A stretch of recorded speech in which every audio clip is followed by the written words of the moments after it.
Listen to this. A first of its kind study is going on. It's happening right now in the upstate as researchers try to understand concussions. The Spartanburg Regional Sports Medicine Institute teaming up with Clemson ICAR to track concussion patients when they get behind the wheel. 7 News anchor Diane Lee standing by with more on the preliminary results. Diane. Well, Gordon and Amy, the pilot study, which began in August, is still months away from being completed. But so far, the findings suggest concussions could lead to slower response times on the road. And someday, those results could impact how soon doctors allow patients to get behind the wheel. 2 weeks after Diana DeStefano was in a car crash, she became one of 15 upstate concussion patients so far. To join a study that tests driving through this Clemson ICAR simulator at Spartanburg Regional. In October, she was rear-ended while sitting at a stoplight by a driver going 50 miles an hour. I think I was probably blacked out for about 30 seconds to a minute.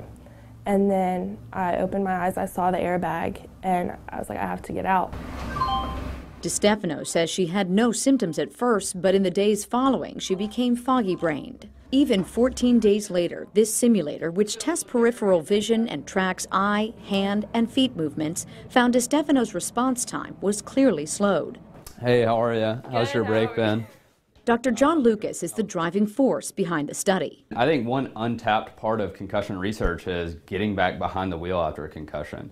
The #1 killer of teenagers is motor vehicle accidents. The #1 killer of NCAA athletes is motor vehicle accidents. If the traffic light is green, you press the gas pedal. He says he's already seeing a driving deficit trend among study participants. The patient's results will eventually be compared to the control group of 26 driving-age students from a local high school and Clemson ICAR. DeStefano is now back behind the wheel with a new perspective she hopes others will learn from. Even athletes have worse concussions than I had.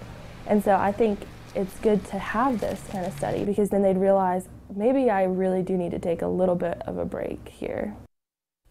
Maybe so. Yeah.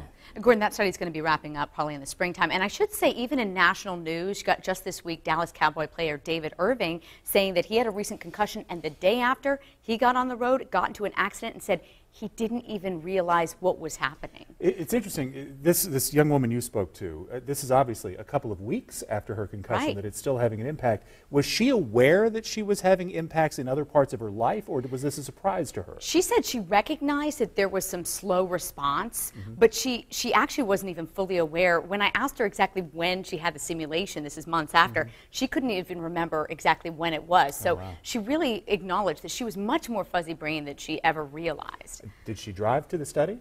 She did not drive to the study at that time. Very good question, Gordon. Her mother was driving her around, and after the study, she didn't drive for a while, too. Yeah, it's good study. Very interesting stuff. Diane, thank you.